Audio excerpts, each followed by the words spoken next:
Hi, I'm Ruth Molman from the Historic District Commission of Farmington Hills. I'm here in Glen Oaks Golf Club, which was part of what was to be a community within the country with ties to the city. Some very wealthy people had come to Farmington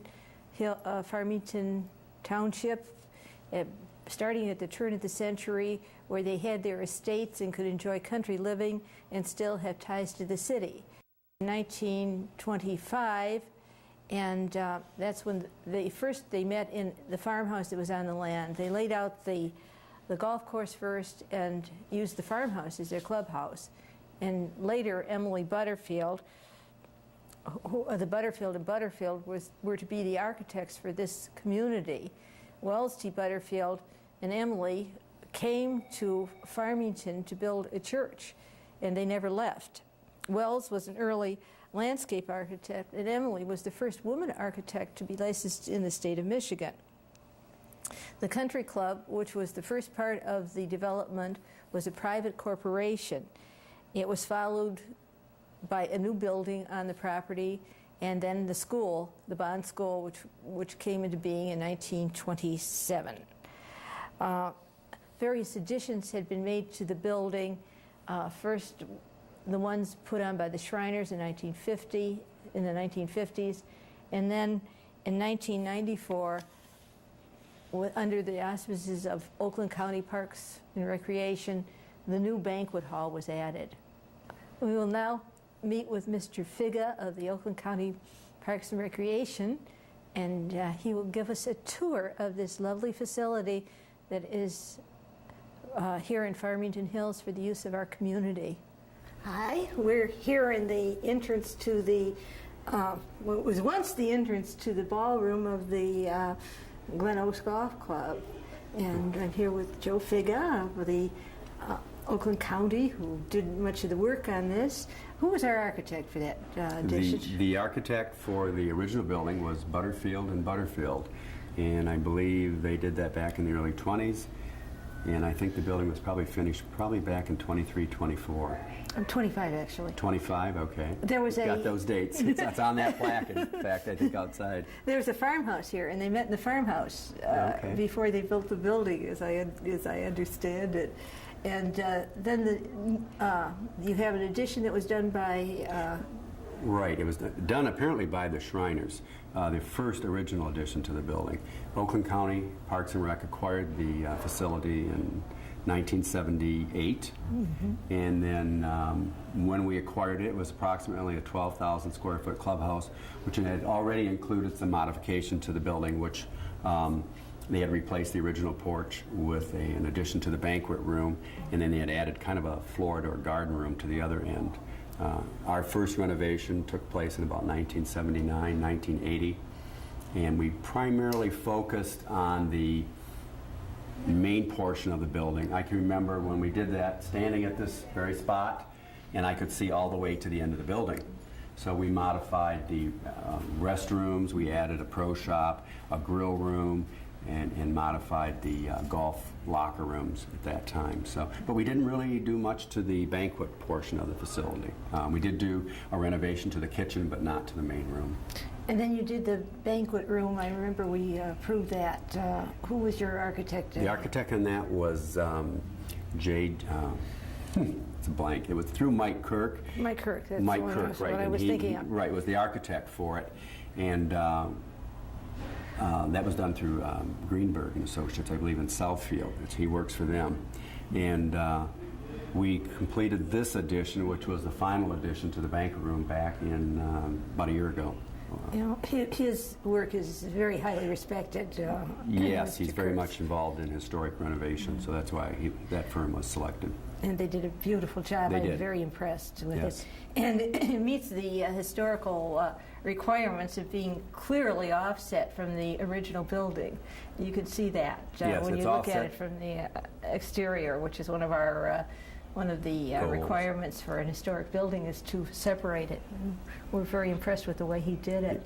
Well, take us and show us the various rooms here. Okay, this is really what's kind of left of the original banquet room, which extended from that fireplace all the way down through this new room here and into part of the kitchen area. When Oakland County acquired the facility, this was one larger room, and then it went into the next portion of the following room. So it ended up being a large banquet space at that time. The addition then renovated this portion of the building, making this kind of a reception room, a function room, taking the original banquet room and then expanding it. It actually really wasn't the original banquet room. That was really the first addition that was put on by the Shriners back in probably whenever they had it, probably in the 50s, I would imagine. It looked like that type of architecture. So we eliminated that and expanded it and tried to keep the new banquet facility really in keeping with the original architecture.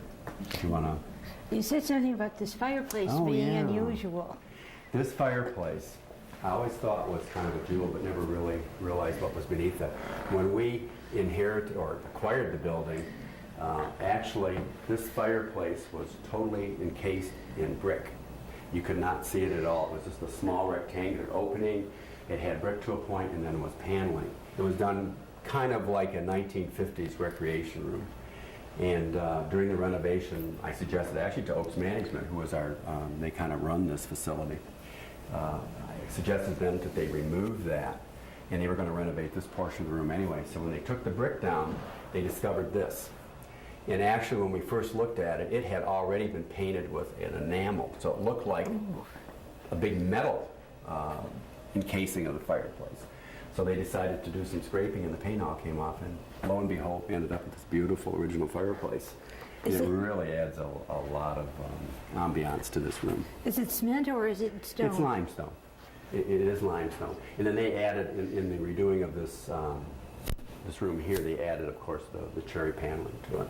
You know, Emily Butterfield was into a lot of stone use and a lot of things from the Middle Ages. She was a specialist on that, and so that would have been the type of thing that would have been. And this whole building kind of reflects that. Stone on the outside, and of course some of the things on the inside. And that is a magnificent piece. Yeah, it sure is. We're really glad we finally uncovered it. And we'll go through here to the next edition. Goes into the main banquet room now, and again, this portion of it from this wall to those pillars was part of the addition that I believe the Shriners put on. It was part of that 1950s edition, and it was done with it was basically all glass. They had removed the original porch and put this addition on. It was all paneling, and it was okay, but certainly not what it is today. It also had large, probably 18-inch to 24-inch beams through here that were kind of reminiscent of the 1950s look also. So when we decided to expand this, we added the 3,000 square foot there, which goes beyond those pillars, and incorporated all this and remodeled the complete area. So it all blends together now. New windows, and of course there's a cathedral ceiling in the other portion. So if you want to move to the main portion. And this is your addition from your pillars to the end. And it's an approximate 3,000 square foot addition. And the architects tried to reflect the architecture of the main facility. And I think they did a nice job.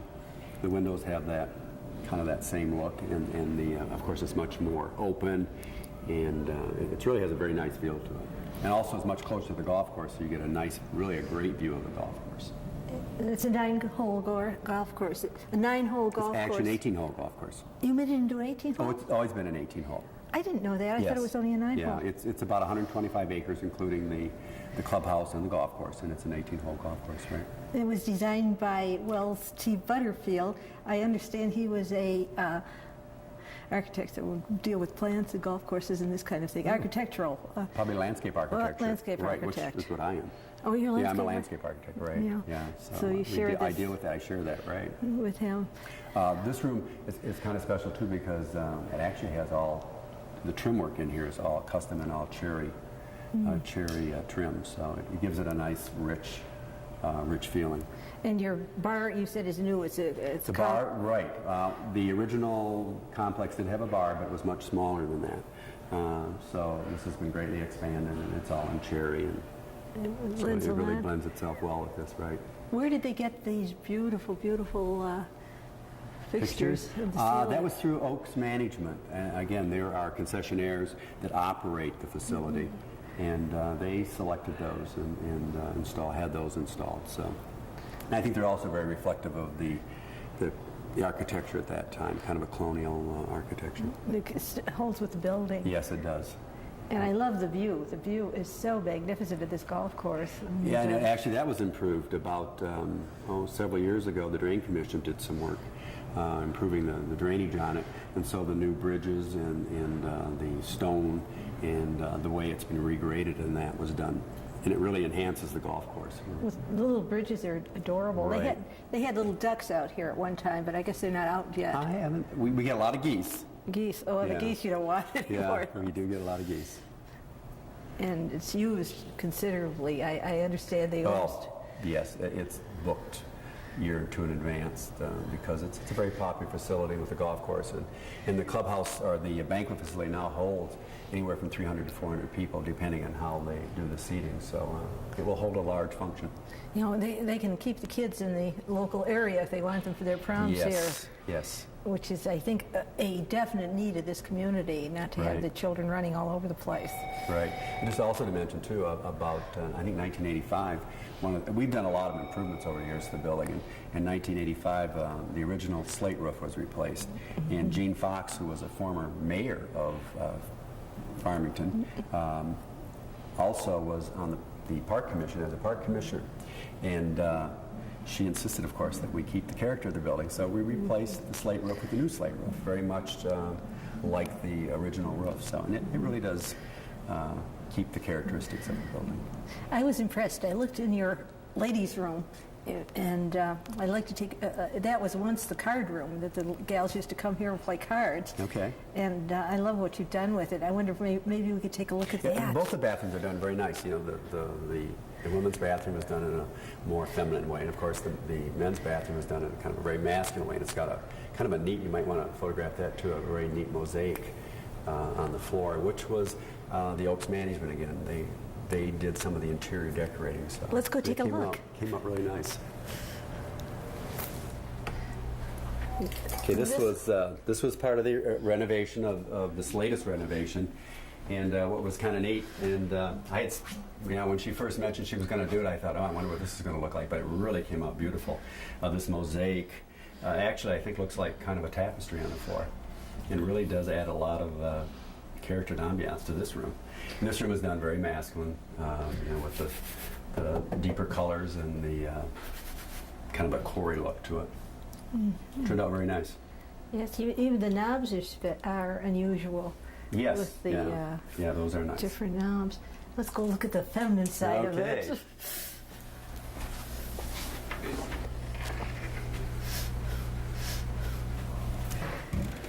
Okay, this is the women's restroom. As you can see, it's done in much lighter, airier colors. The soft kind of sage color on the carpet, and then the lighter pinks, and then of course the paper to reflect a kind of a garden look. Do you use the brides use this? The brides use this quite a bit, I think, probably maybe to get ready for the receptions or whatever occurs in the main room. So, right. I love the way they did it. What does the other part look like here? It's also. Oh, I see you make extra. This is all done in again, the lighter quarry tile with pink accents, and then of course the shutters on the windows. So it really came out pretty nice. Notice you have lots of room for the ladies, which yes, is a little bit more room than the guys. a Right. special sort of thing. I know that was one of the things that one of our state senators said they have to have extra room for the ladies. Yes, they always Jan like a little Dolan larger. did that. Right. So this is a slightly bigger room than the other one. It's just Came out really nice. very nice facility. This used to be the card room as I remember it. Was it not? It could have been. It was the first renovation when it was all gutted. This became a restroom. I'm not sure if it was done at that time. But since I've been here, this has always been a restroom facility. Yeah, it was a big thing for the ladies of the come here neighborhood to come Okay. and play golf and then It could very well be. finish up with a nice rounded Game bridge. cards. Yeah, it's great.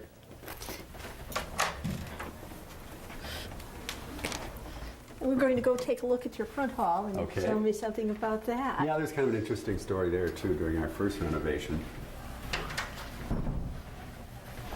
When we initially had this building gutted, there used to be the original chandelier hanging from there. And it was kind of a long glass oblong chandelier. And I really took great pains in protecting it during the construction. We had it boxed up and moved and so that it wouldn't get damaged. So we had the construction all done. They hung the chandelier. It looked great. It was the original one. And I guess they came in one morning. It was laying on the floor. It had apparently come, luckily it happened during the night. It had come loose and fall into the floor. It totally smashed. Oh, so what we a had to shame. replace it. And at that time I replaced it with a kind of a similar one. But then this last renovation, they replaced it with this fixture, which really I think is much more in keeping with the character of the building. So ultimately it all turned out great. And I like your doors. Yes, these were just recently installed, probably in the last month. It replaces some typical metal glass doors, so it adds a lot of a little more ambiance and character to the entrance too. So The leaded glass is belongs in that period, so that's yes, perfect. much more so than the original, than the doors that we replaced, right? The original over there. Can we take a look at the upstairs? I Sure. understand that it has been closed off into apartments now. There's just a small apartment, and one of the Oaks management people stays there, and it kind of gives us a caretaker of the building when it's closed. So. I like what you did to the staircase too. There's Yes, the lovely carpeting. installation of carpeting Right, here. yeah, it's a nice color that blends with the new carpeting. As you can see, this is a pretty popular spot for photographs. A lot of the brides and the bridal party come up here and kind of wrap themselves around this area, and it makes for really some great wedding pictures. I like what they did to the in the installation with the brass rods. They're beautiful. Yes, to hold it in place, yeah. They're just lovely.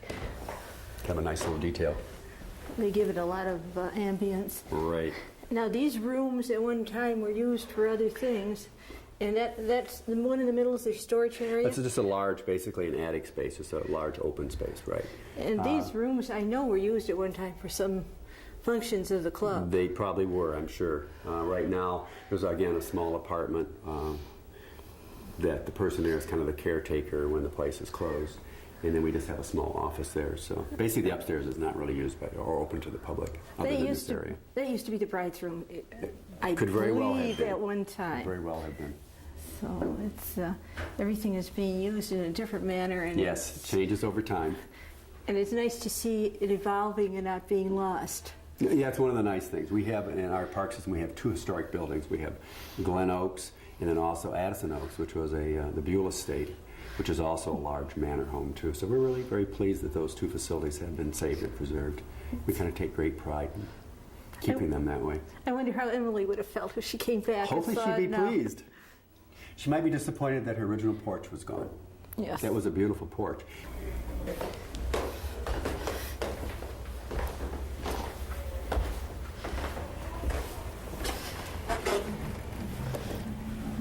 Well, thank you so much for the tour. We really enjoyed it, and we can share this with our community. And we have a place that they could come and have all sorts of lovely functions. Great, we enjoyed having you here. I hope you can come back again. We certainly will. Thank you. Thank you.